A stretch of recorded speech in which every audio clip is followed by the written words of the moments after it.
ونصلي ونسلم على رسوله الكريم. أما بعد فأعوذ بالله من الشيطان الرجيم. بسم الله الرحمن الرحيم. وقال تبارك وتعالى في القرآن المجيد: لا يمسه إلا المطهرون. وقال النبي صلى الله عليه وسلم: الطهور شطر الإيمان. زمائي مندو دینی اسلام دا دینی فطرت تے او دا انسان فطرت اغا پاکی بخی نو دا دیو جنا اسلام دا پاکی درس ورکی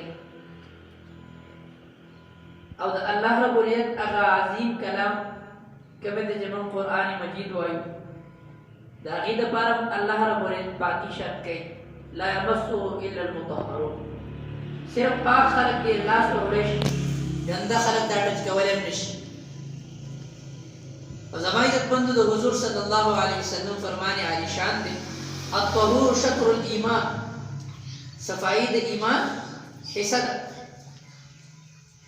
نو سنگا چی انسان ایمان راوڑی تا اغین رست دا بکار دا چی پاک صاف صفائی کئی. اب یاد اللہ کلام تا انسان کینی نو دا دیتا خو بکار دا جو خوشبوم و لگے دیتا خو بکار دا جو خلی واسم واجے ذکر جی مخامختا دا اللہ کلام پروتے دا اللہ کلام ہے. نو یو انسان چی دا چا ملاقات لزی نزان خیست جامی اچھائی کنا چاہی سر وڑائی کنا وڑائی خوشبو لگئی کنا لگئی سپرے کئی کنا کئی دا ٹھول عرصہ کئی.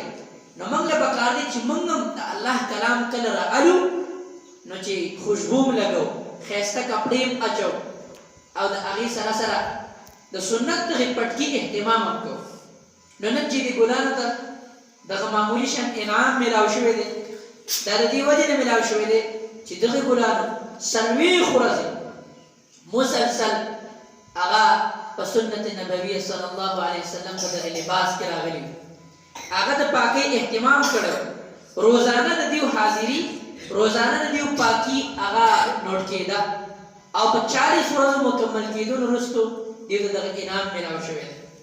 نو اصل کی دا اسلام صفائی دا اسلام حکم دے دا شریعت حکم دے.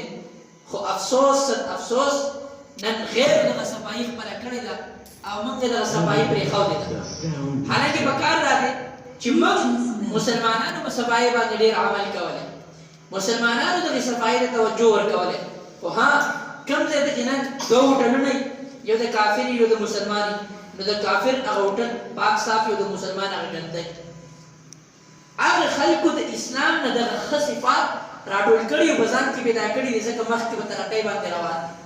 نو موږ تاسو ته پکار دي څنګه چې د ماشومان د صفائی اهتمام د ماشومان د سنت نبوی صلی الله علیه وسلم اهتمام د ماشومان د حاضری اهتمام کړی دی. نو تاسو ټول ته پکار دي چې د حاضری اهتمام وکړو د صفای اهتمام وکړو او چې کله قرآن ته کینو نو د خوشبو لګولو اهتمام وکړو.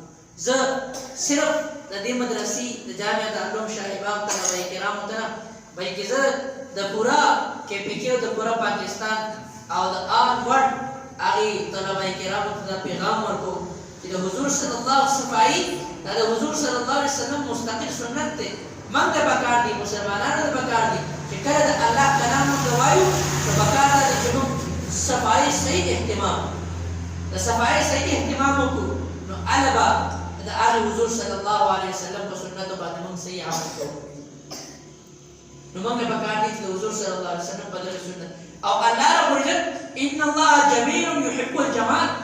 اللہ رب العزت جمیل دے آگا جمال و خیستتو او پاکوال خوخی. ان اللہ یحب المتطہرین. اللہ دا پاک و خلق و سلام محبت کئی نو پاک بو اسیگو کہ نبو اسیگو نو مغل بکار دے جی دا پاکی احتمام ہوکو. حضور صلی اللہ علیہ وسلم پورا سنتو باندے عمل کون کی جوڑ شو. اللہ رب العزت نے منگا پدیدہ باندے عمل کو توفیق راکی. حضرت ٹولو طلبہ کرام تا خصوصا مبارکباد بیما کہ تاسو کو دینور طلبہ کرام ماننا دغه انعام واغستو او ان شاء الله آئندہ تاسو کوشش وکړئ ټول د انعام والے د چا ان شاء الله اراده ده چې تاسو انعام والے شاباش ټول باندې ان شاء الله د صفای اهتمام د ذکر الله اهتمام دغه شان تاسو کوئ ان شاء الله انعامونه غواړي الله رب العزت دې موږ ټول د صفای سره سره په دین اسلام باندې مکمل طور باندې عمل توفیق را نصیب کړي واخر دعوانا الحمد لله رب العالمين